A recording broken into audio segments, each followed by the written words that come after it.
this Transforce96 here with another video review. This time we have the Marvel Legends from the Civil War series, the Giant Man Build-A-Figure. So yeah, I was very excited when this was announced as the Build-A-Figure and we got to see it on the back of the package. It looked like a really nice Build-A-Figure, and I do enjoy movie Build-A-Figures, considering we don't get them too often, so every now and then when we do get one, it is quite exciting. So you do need to buy 6 figures to build this guy, which is nice. You know, it's a classic wave. Now, you know, nowadays it seems like you're having to buy more and more figures to actually build the Build-A-Figure, with like 7 figures, or if you want both heads, 8 for Onslaught. Juggernaut, you need to buy 6 or 7 Build-A-Figures for, 7 figures to build him, and things like that. So nowadays we do seem to get,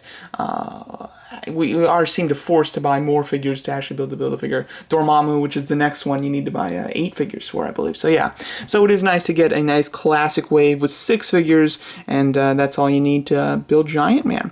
So let's go over it. So obviously it's a completely new mold. This guy is very tall. Getting right into his, you know, kind of best features, how tall he is. He is about 11 inches tall. He's not the, you know, the Hot Toys Ant-Man is taller than him, but other than that, I believe that this is the tallest Ant-Man style of figure. Obviously, this one is supposed to represent Giant Man, though, so he should be tall. Certainly not in scale with Marvel Legends. Obviously, to be in scale with Marvel Legends, he would have to be almost as tall as an actual human to actually be scaled correctly with Marvel Legends. I think that he is pretty tall. He's my tallest Marvel Legends figure. However, he's just slightly taller than most of them, and I really think that they could have, it would have been better suited had he been even taller.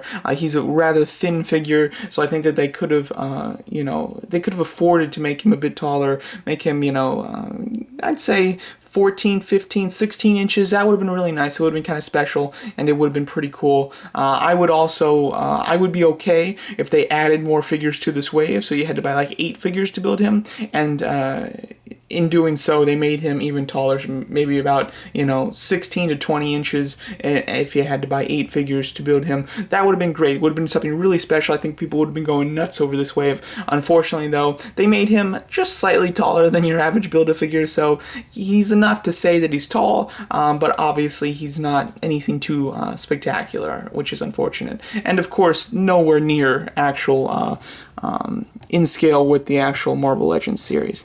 Going over the actual figure there's my little spiel on his height. But going over the actual figure, the figure is pretty decent. The head sculpt, I like the sculpt of the head. I think it's quite nice. I think it does absolutely represent Ant-Man's new helmet in Civil War. I think it does look cool. I like his new helmet in Civil War a lot too, so I do think that looks nice. The only issue is it's kind of like a shiny gray for the helmet that has like a darker gray wash in it. So I do enjoy the fact that they used a wash to make it look more realistic. Obviously, being that this is a movie figure, I think that is necessary. It doesn't look too good. I think that his helmet in Civil War was extremely shiny. It was very silver and very shiny, and you know, that's something that would have looked great on this figure. It would have made the head pop and really just look fantastic, but unfortunately, because they gave it that realistic look, unfortunately it doesn't, you know, match the movie, which is definitely unfortunate. The figure arts, Ant-Man from Civil War did it much better with a much more shiny and just kind of clean looking head sculpt, which I think represents the movie a bit more. So that is definitely disappointing. I do like the fact that his eyes are like in a translucent red piece of plastic over the eye covers, so you can like kind of see his eyes underneath. I think that's really cool. It's very unique. I think it's just about the only Ant-Man figure I own that does that, so that's very cool. I do like that a lot. The actual sculpt on the body, the red areas have some excellent texture to them.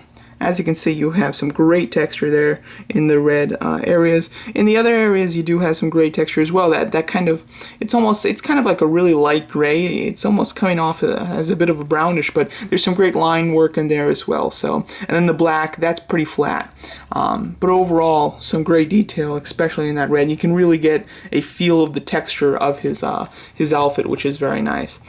Some issues that I have with how this guy is kind of the position that he sculpted in. Basically, I have some issues with it. First of all, I'll get into the articulation in a more full sense later on, but the ab crunch is very annoying because either you have it like this where he has a very arched back, or the very next click he's bent forward. So no matter what, you can't get him in a really nice pose because either he's bent forward or he's arched back. There is no middle ground, so he can't be standing in just a normal way, which is very disappointing and annoying. The next thing, which I find incredibly annoying, very annoying indeed, is the fact that the way that his feet are angled.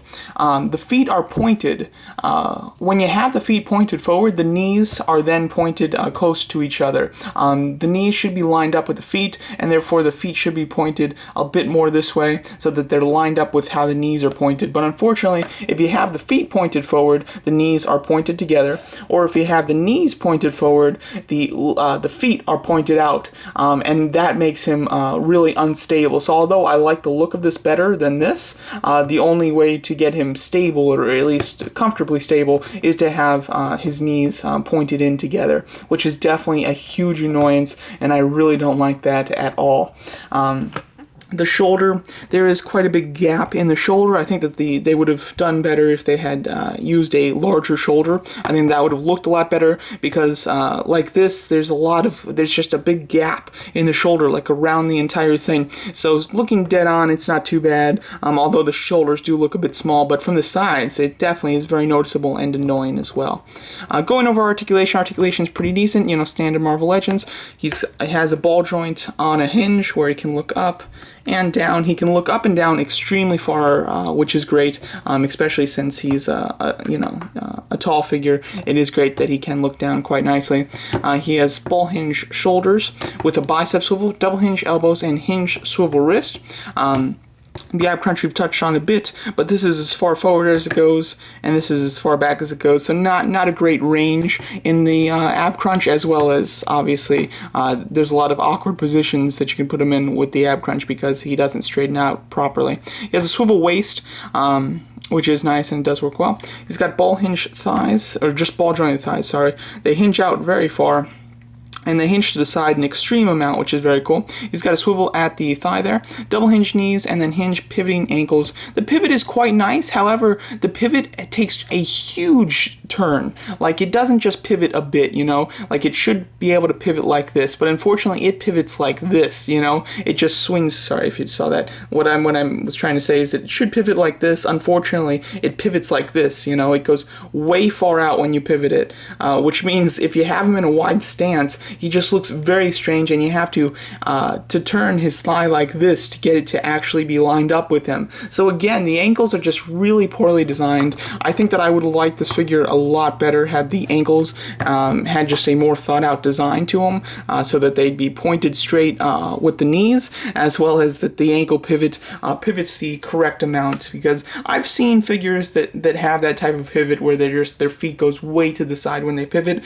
However, he has an even more extreme amount than usual, so it's quite annoying. There's quite a lot of issues I have with this figure, unfortunately. Character-wise, it's awesome to get a giant man figure, but I think that the size of him is tall. It's not tall enough to be super impressive, and then the figure itself has a lot of issues, and they're all very annoying issues, which I don't like.